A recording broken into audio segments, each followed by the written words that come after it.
La entrevista del Telematutino 11, gente importante a tratar temas importantes. Nos acompaña el doctor Jaime Ariste Escuder, economista de mucho prestigio y fue administrador de Punta Catalina.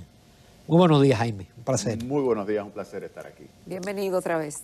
Gracias, muchas gracias. Jaime, cualquier entrevistador comenzaría con Punta Catalina, pero hay muchas declaraciones tuyas en la prensa a lo largo de la semana que yo pienso que está claro. Yo prefiero aprovecharte como economista para irnos a otros temas. Por ejemplo, ¿cuál es tu evaluación de la política macroeconómica del gobierno?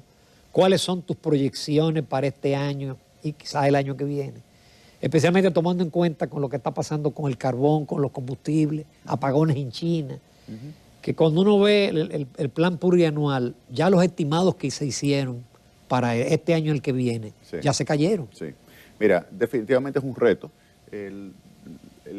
Yo creo que el gobierno ha hecho un buen trabajo para manteniendo la estabilidad macroeconómica. El trabajo del Banco Central era algo previsible, mantener la misma política monetaria ha ayudado a asegurar la estabilidad del tipo de cambio y eso ayuda definitivamente a ayudar a la estabilidad de precios. El crecimiento económico ha sido muy positivo, ha habido una recuperación importante de sectores por la política monetaria, la inyección de liquidez a tasas de interés relativamente bajas, pues ha ayudado a que pueda recuperarse rápidamente la economía. Vamos a terminar este año creciendo entre 10 y 10.5%, la tasa de inflación alrededor del 7%, que está por encima de la meta, pero en el horizonte de política monetaria, que sería de 18 meses, uno pudiera pensar que la tasa de inflación convergería al 4%, y el tipo de cambio es probable que se aprecie este año, termine apreciándose entre 2 y 2.5%. De tal forma que desde el punto de vista macro, uno puede decir que esa parte de recuperación económica y política monetaria, estabilidad, ha sido muy positivo. Ahora, hay un reto por el lado de las finanzas públicas, por lo que tú acabas de señalar con relación al precio de los combustibles. Los combustibles han estado aumentando de una forma dramática a nivel internacional y va a impactar de una forma significativa sobre las finanzas públicas a través del sector eléctrico. El déficit previsto del sector eléctrico es de alrededor de $1.000 millones, pero uno pudiera pensar que con estos aumentos, el precio del carbón, por ejemplo, le ha subido de $72 que estaba en marzo. Si se hubiese hecho ahí en ese momento la inversión, la licitación hubiese podido amarrar a $72 un año de carbón. Pero no se hizo en julio, en marzo, se hizo en julio, y entonces los precios ya estaban por encima de $100, pero... Hoy están por encima de 200. No, hoy está en $220.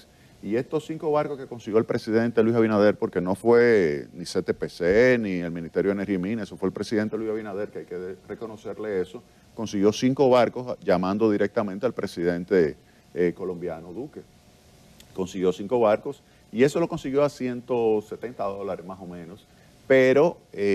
los que se estarían licitando, ya que van a venir de urgencia a partir de dentro de un mes, ya ahí vendría por encima de $200. Eso va a tener un impacto sobre las finanzas públicas.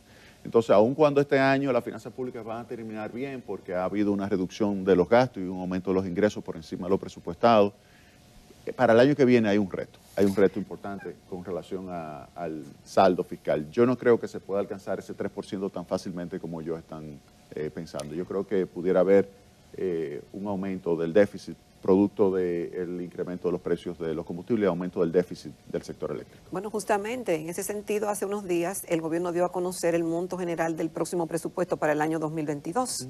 Y esta variable va cambiando día a día. Sí. ¿Por qué ha aumentado a nivel internacional, Jaime, el precio del carbón tan dramáticamente? No. El del petróleo se suponía que paulatinamente iba a ir aumentando, pero claro, tanto el gas natural y el gas natural también. Y el gas natural y el carbón, ¿por qué han ido aumentando tan desproporcionalmente? Por lo que acaba de decir Ramón. El que ha aumentado primero es el gas natural. El gas natural principalmente en Europa y en Asia. Y entonces esto ha hecho que vaya gas natural desde Estados Unidos hacia Europa, porque los precios se han incrementado 300%. ¿Por qué? Porque ha habido ¿más demanda? Un aumento de la demanda. Hay una política hacia lo verde que hace que definitivamente haya una reducción de mucha oferta, hay una reducción de la producción también de renovables, y esto ha hecho que países que se habían enfocado principalmente en renovables tengan que aumentar la demanda de gas natural. Pero no solamente eso, que el aumento entonces del precio del gas natural está llevando a que se comience a poner en marcha nuevamente carbón en muchísimos de estos países. Entonces está aumentando la demanda de carbón. Pero había una situación donde muchas minas se estaban cerrando, tanto en Colombia como en los Estados Unidos, y de repente aparece esa demanda extra de carbón y esto hace que pues, los mercados obviamente aprovechen y aumenten el precio. Y esto ha hecho que el último precio que nosotros manejamos en Punta Catalina fue $60, pero yo lo llegué a pagar a $20 el precio, la tonelada. En un proceso con subasta inversa que hicimos, llegamos a pagar 20, 21 Explícale al dólares la tonelada. público que es una subasta inversa. Subasta inversa. Ah, mira, quien me lo enseñó fue Pepín Corripio. En la comisión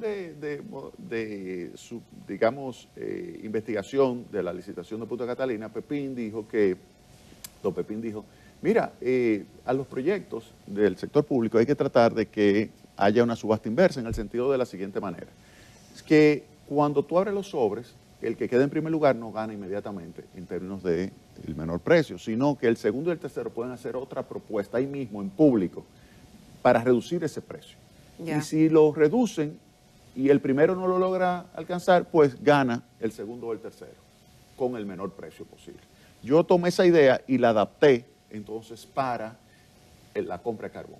Y entonces hacíamos eso, le decíamos a los oferentes norteamericanos y a los oferentes colombianos, miren, presenten sus ofertas, presentaban su oferta en sobre cerrado, se abría en público y se le decía, ok, este es el orden.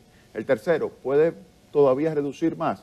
Sí, y lo colocaba entonces, por ejemplo, si era $70, sí, yo lo ofrezco a 69, perfecto. El segundo, ¿lo puedo ofrecer? Sí, yo lo ofrezco a 65. Y el primero, sí, yo lo igualo al 65 y solo con igualar ya ganaba. Ya ganaba, claro. Pues, oye bien lo que nosotros logramos, que en la segunda, por ejemplo, licitación nos ahorramos en 10 minutos $850,000. Y eso se le debe a don Pepín. Yo le quería poner a eso, en vez de subasta inversa, la cláusula Corripio de negociación en compras públicas, porque definitivamente es algo muy Pero hay una muy limitación de almacenaje, ¿no? De inventario en Punta Catalina. No, Punta Catalina te recibe hasta 210,000 toneladas. Eso es 3 barcos y alguito. Eso es algo como 35 a 40 días, depende de la producción que tú tengas en Punta Catalina, al mes. Verá, o sea, 45... Así que las 300,000 toneladas que consiguió el presidente no llega a 2 meses. Es mes y medio. Sí. Pero ya en ese periodo debería entrar ya nueva oferta que se está llevando a cabo por urgencia ahora, a final de octubre. Pero Punta Catalina lo que tiene que recibir es un barco cada 10 días, que fue lo que nosotros hicimos. Nosotros hicimos un modelo matemático donde tomaba en cuenta la aleatoriedad de, por ejemplo, la situación de cambios climáticos que pudiera haber en la trayectoria del barco, la situación de los trenes, la propia generación de electricidad, y nosotros no tuvimos ningún tipo de problema, pero hacíamos las cosas con tiempo. Eso sí. Jaime, esta experiencia con el incremento del carbón, sobre todo, y del gas natural a nivel internacional, nos da quizá como conclusión de que no hay una fórmula perfecta de planificación. El asunto energético de países como la República Dominicana, porque en el pasado se decía que la dependencia de combustibles fósiles, además de que no producíamos... La diversificación de la matriz. Exactamente, que no producíamos petróleo, que es contaminante, que es un recurso finito, que deberíamos buscar alternativas. Y se hablaba de lo maravilloso que era el gas natural, que eran las energías no convencionales y hasta el propio carbón, que fue cuestionado en su momento, pero por el costo era lo más viable. Dada el panorama actual, entonces, ¿cuál es la fórmula que sería más perfecta? Y te hago la pregunta por la experiencia de Punta Catalina, pero sobre todo por el impacto que tiene ese tema en las finanzas públicas. La diversificación. No cabe duda de que estamos en el mejor de los mundos. Fíjate que todo está subiendo y tú dices, pero nos está afectando por todos lados. Sí, pero si hubiésemos quedado únicamente con fuel oil o diésel y sube, no tenemos formas de irnos hacia otro. Esto que ha sucedido a nivel mundial es por la diversificación. Entonces yo creo que lo ideal es tener esta matriz diversificada que se ha logrado. Una matriz donde tú tienes carbón, donde tú tienes gas natural y donde tú tienes menos, porque es muy ineficiente, diésel y fuel oil. Esto es lo ideal. Lo único que ha subido todo simultáneamente. Pero hubiese sido peor si no hubiésemos tenido diversificación. Jaime, En el periodo, vamos a decir, 2004-2012, tú eras muy preocupado con el tema de los certificados del Banco Central, inclusive tú hacías vaticinio de que en octubre se vencen 8.000 millones y no va a haber renovación, etcétera. En ese momento hablábamos de 100.000 en esto de certificados, en agosto llegó a 240, pero ahora estamos hablando de 780.000 millones, que son como 13.000 millones de dólares, y ya ronda el 15% del PIB. Y no hay ley y el Estado no está haciendo ningún aporte al Banco Central. Sí, ahí el gobierno tiene que sentarse definitivamente y realizar sus aportes. Yo creo que eso está en el programa de reforma fiscal del gobierno. Tiene que venir una ley de responsabilidad fiscal y una ley de capitalización del Banco Central. Yo creo que esos son dos elementos que se van a poner sobre la mesa en el pacto o el diálogo. ¿Y va a haber pacto? Mira, yo creo que tiene que haber, Ahora, lo que sí hay que reconocer al Banco Central es que ha logrado, y esto yo creo que está muy vinculado con el trabajo de Héctor Valdés, del gobernador Héctor Valdés, ha logrado mantener la credibilidad en el peso dominicano. Cuando está Héctor Valdés en el Banco Central, la tasa de inflación promedio es 5%. Cuando no está Héctor Valdés, la tasa de inflación promedio es 15%, si tú lo tomas del 66 hasta acá. Pero si es desde los 80, la tasa de inflación, cuando no está Héctor Valdés, es 25%. O sea que el hombre definitivamente... Está tomando momentos picos, como el 90, como el... No, claro, pero eso es, había un gobernador ahí y no era él. Y son los resultados. Exactamente. Había en el 2003-2004 un gobernador y no era él. O sea, yo simplemente tomo, porque te lo digo porque yo he hecho estimaciones econométricas con relación a eso. Y cuando está Héctor Valdés hay una reducción de la volatilidad y del nivel de la tasa de inflación. O sea, sin lugar a dudas, él tiene un dominio de lo que son las expectativas de los agentes económicos que las sabe manejar muy bien. Y si no hay pacto fiscal, ¿qué pasaría? Mira, yo creo que el pacto fiscal es algo fundamental. Yo creo o reforma fiscal, es decir, que no haya acuerdo y entonces el gobierno decida. Sí, yo escuché al ministro de Economía decir, ¿qué ustedes prefieren? O reforma tributaria o que siga el endeudamiento del sector público. Y eso es lo que hay que poner sobre la mesa y explicarle bien a las personas. Lo que hay que saber es qué tipo de reforma tributaria es la que hay que implementar. O sea, tiene que ser una reforma tributaria que definitivamente digamos, amortigue el impacto negativo que pueda tener sobre los más pobres.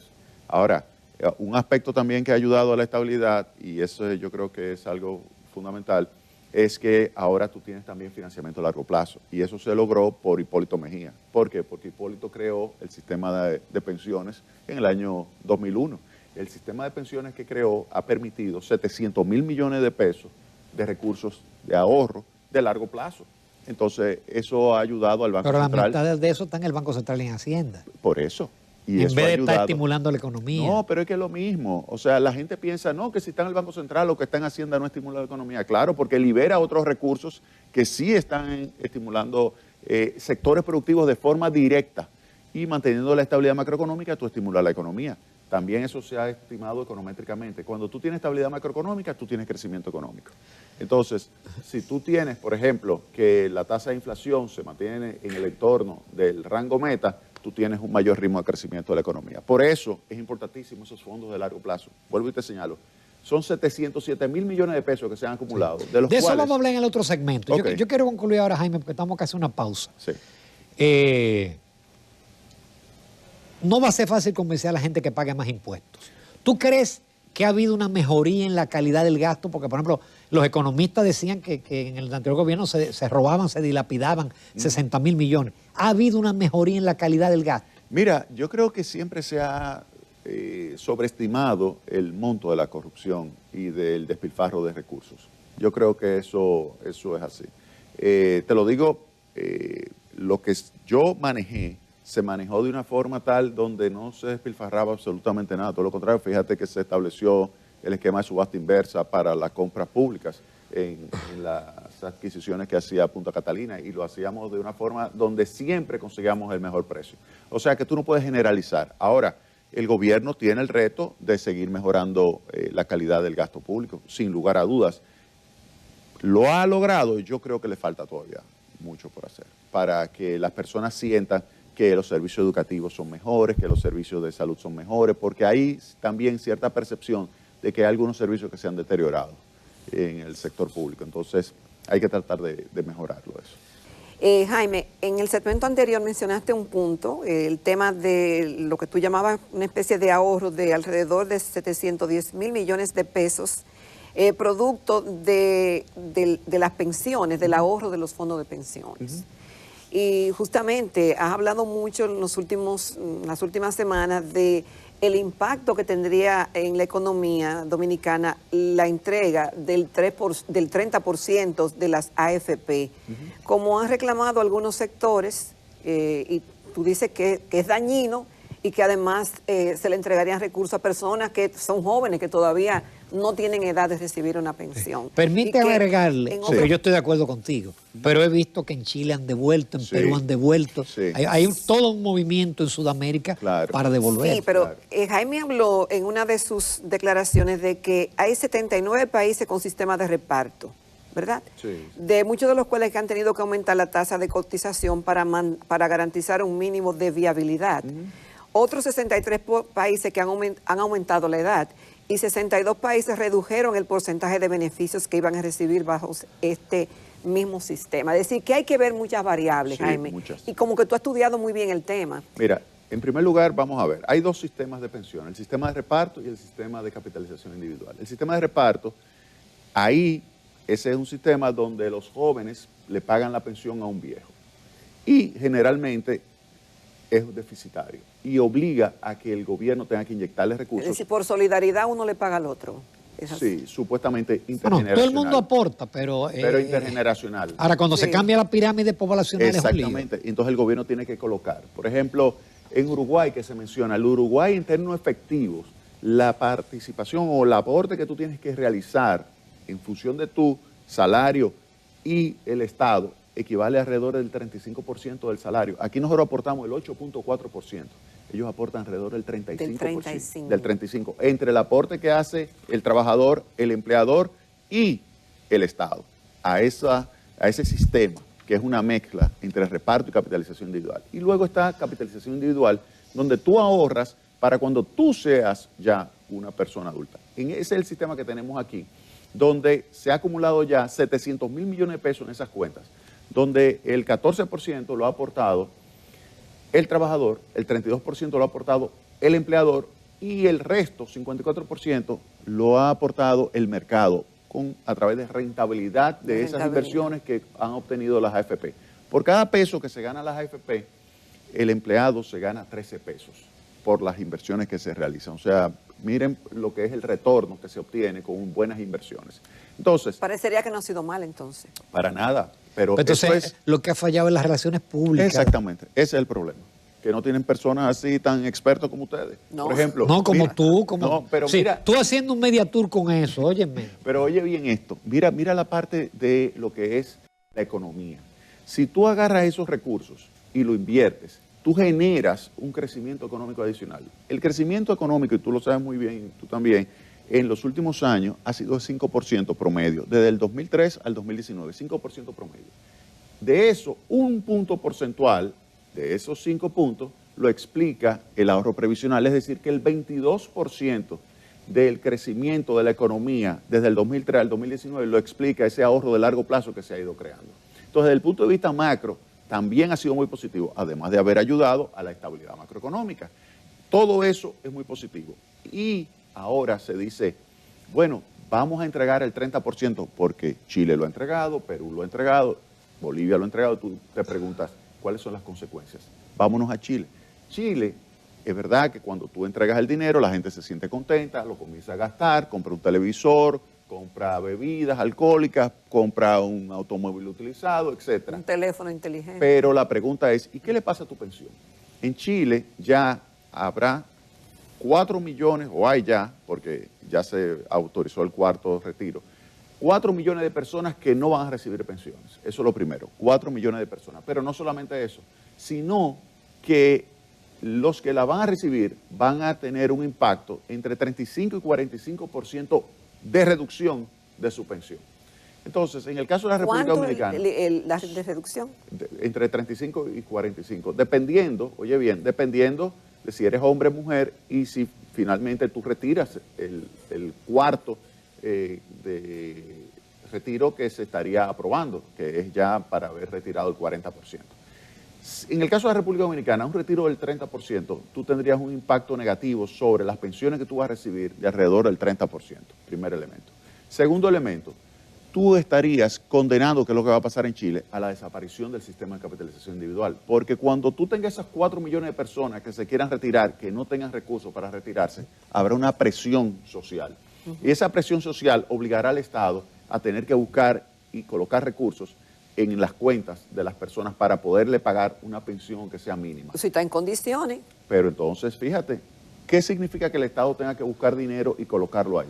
Eso significa impuestos. Entonces la pregunta es, entonces tú que no comiste ni bebiste en esa fiesta, que alguien agarró sus recursos y se lo gastó porque él decía que eran de él. Y que era su derecho. Y que era su derecho. Y cuando es adulto, ya mayor, ya una persona envejeciente que necesita recursos, vamos a cobrarle entonces impuestos a los jóvenes. Por eso yo digo que ese 30%, quien lo va a pagar, van a ser nuestros hijos que ahora están en la escuela, que cuando ya sean personas profesionales que estén trabajando, van a tener que pagarle los impuestos al sistema para poder ellos entonces recibir una pensión. Pero de forma Jaime, pero inmediata. como quiera, en un país como este no es necesario un aporte del gobierno, porque lo cierto es que con lo que se va a retirar la gente, estoy pensando, en su momento va a ser mucho menos que el salario mínimo. Mira, todo va a depender de la cantidad de cotizaciones que tú realices. Si tú realizas tus 360 cotizaciones o algo más, si tú tienes 24 años y tú te mantienes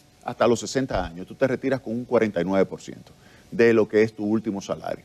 Tú me dirás, no es mucho, pero es bastante, tomando en consideración que el aporte que tú estás realizando es 8.4. Ahora, si tú pudieras aportar más, Exacto, entonces tú pudieras mayor. tener una tasa de reemplazo mayor que ese 49%.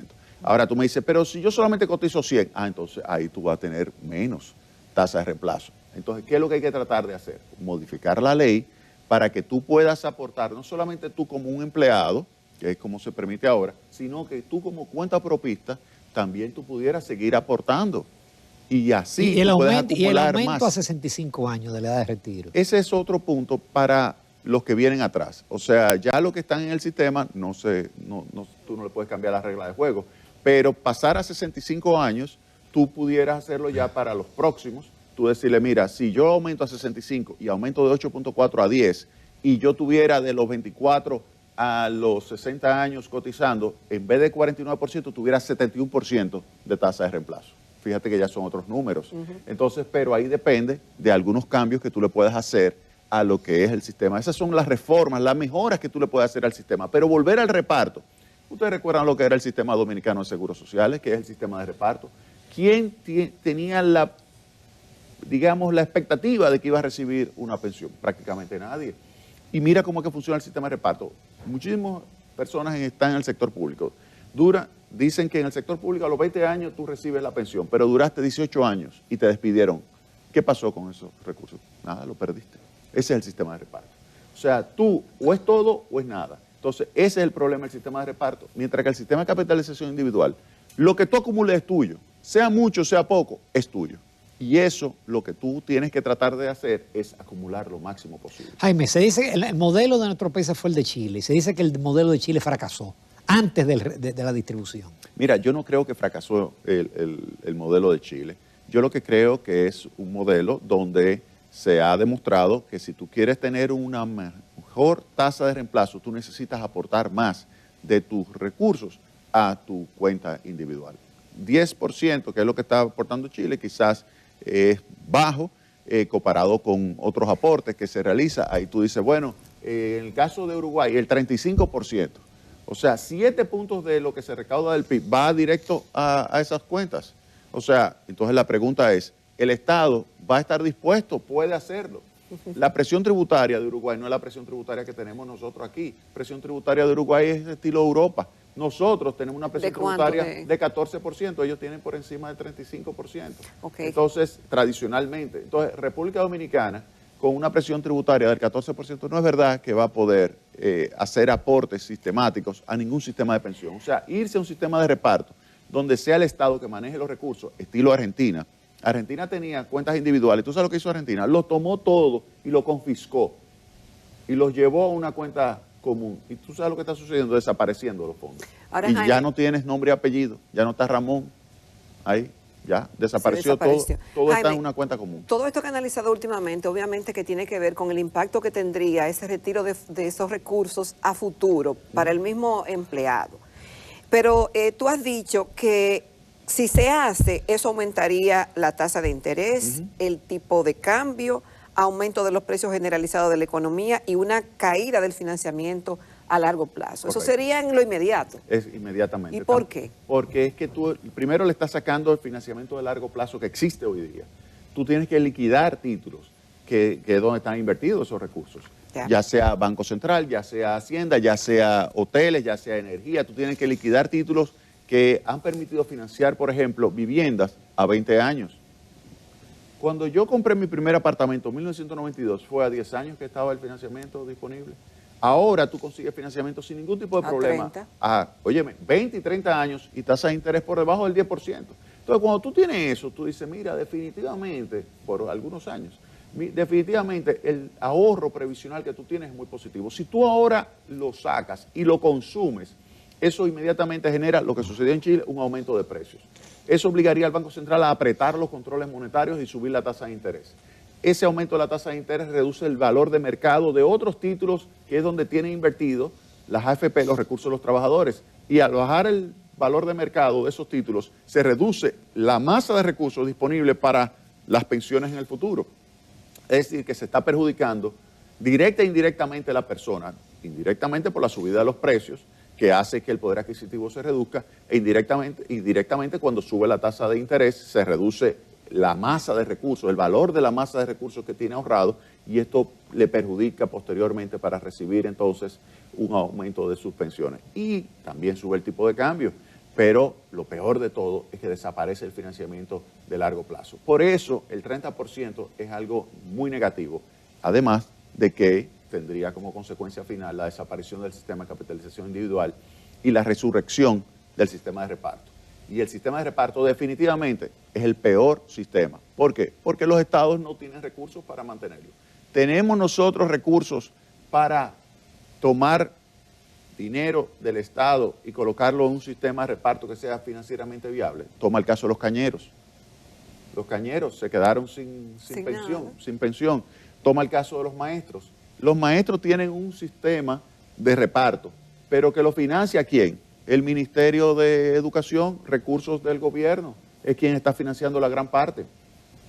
Porque se ha demostrado, y esto fue un estudio de Educa, que ese sistema de reparto de los maestros es financieramente inviable en el corto, mediano y largo plazo. Por lo tanto, definitivamente no es recomendable tener un sistema de reparto. Los mismos congresistas tienen un sistema de reparto y pagan el 12%, pero tarde o temprano el Estado va a tener que colocarle, porque no es verdad que un sistema donde tú no te pases la vida ahorrando va a ser capaz de ser financieramente Es que ahí es el viable. extremo, ya a los 8 años tienen pensión. Exactamente. Y dime, ¿cómo tú justificas una pensión a los 8 años de tú haber estado aportando a algún sistema? No puede. Ay, me quedan pocos minutos. Tú Sí. dijiste en el otro segmento que hay cosas que han empeorado en este gobierno. ¿Qué cosas han empeorado? Mira, yo creo que ha empeorado el tema de, por ejemplo, el mismo sector eléctrico. Yo creo que se ha deteriorado la calidad del ¿Quién es servicio del responsable? sector. Mira, yo creo que hay mala gestión. ¿De quién? Mala gestión. De- El sector eléctrico que está en manos del ministro de Energía y Minas, yo creo que se ha gestionado inadecuadamente. Específicamente Punta Catalina, que tiene 30%. Pero la de sede él no la electricidad. gestiona. Las sedes ha sido un desastre también, las pérdidas han aumentado y esto obviamente, y yo vi a Bernardo Castellano que hizo una brillante exposición aquí, donde señalaba los indicadores de la sede y se ve claramente de que se ha deteriorado la capacidad de facturación y cobranza de las sedes. Y esto hace que obviamente con el aumento de los costos que se van a registrar ahora de los combustibles, sea un reto tu poder mantener la oferta de energía eléctrica sin que haya un aumento brutal del déficit del sector eléctrico. Qué pena no tener más tiempo, Jaime, pero Tiene nos que vemos venir más. pronto. No, cuando ustedes quieran. Un placer estar El aquí. placer es Bueno, pues nos despedimos. Muchísimas gracias. Nos vemos mañana si Dios quiere. Y recuerde, hoy vi que hay 8 millones de vacunas y usted no se ha vacunado todavía o no se ha puesto la segunda dosis o la tercera. o la tercera. No espere que le den, señores, que eso da malo. y se sigue muriendo la gente y la positividad sigue aumentando. Gracias por la sintonía y nos vemos mañana, Dios mediante.